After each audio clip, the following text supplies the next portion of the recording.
Hello बच्चों, आज मैं आप लोगों को बताऊंगा डिस्काउंट निकालना। तो कैसे डिस्काउंट निकाला जाता है, जैसे अगर आप कोई वस्तु खरीदते हैं तो उस पर कुछ छूट दिया जाता है, तो उस पर आप कैसे डिस्काउंट निकाल सकते हैं और आपको यह कैसे पता चलेगा कि उस सामान का हमें कितना पैसा देना है छूट को काट करके। तो देखिए, आप बड़ी आसानी से निकाल सकते हैं, इसका हम ट्रिक के साथ आपको बताएंगे।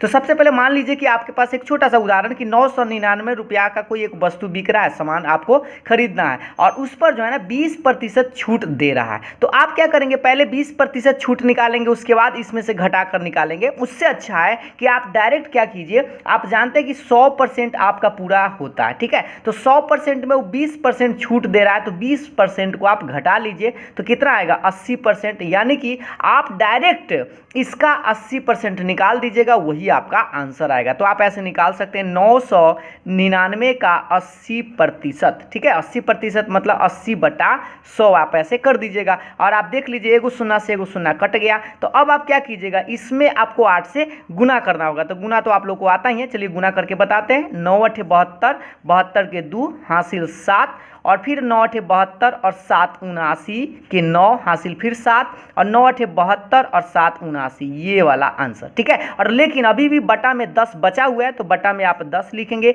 और 10 का मतलब एगो अगर 0 है तो आप याद रखिए एगो अंक के बाद दशमलव देना है। जैसे यहाँ पर आप दशमलव दे दीजिए 799.2, और ये हो गया आपका रुपया। ये इतना आपको पैसा देना होगा, यानी कि 799 रुपया 20 पैसा आप लोग को इस वस्तु का कीमत देना होगा, ठीक है। तो हमें लगता है आप लोग को समझ में आया होगा। एक दो और उदाहरण देख लेते हैं। जैसे देखिए, अगर आप लोग मान लीजिए कि 400 रुपया पर आपको 10% छूट दे रहा है, कैसे पर 400 रुपया पर 10%, तो आप क्या कीजिए, केदा पहले 100% होता है, आप जानते हैं 10% आपको छोड़ दे रहा है, तो आप 90% बस आप निकाल लीजिए इसका। तो आप लिखेंगे 400 का 90/100। अभी देखिए एक शून्य से एक शून्य कट गया, और ये तो शून्य से शून्य यहाँ पर कट रहा है, तो बड़ी आसान से आप निकाल सकते हैं इसको, है ना। गुना कर लीजिए, 9 चक 36 और एक शून्य तो है, तो यानी कि 360 रुपया आपको देना पड़ेगा। बस ये बड़ी आसानी से आप निकाल सकते हैं। एक और छोटा सा प्रश्न देख लेते हैं जिससे कि आप और अच्छा से आपको समझ में आ जाए।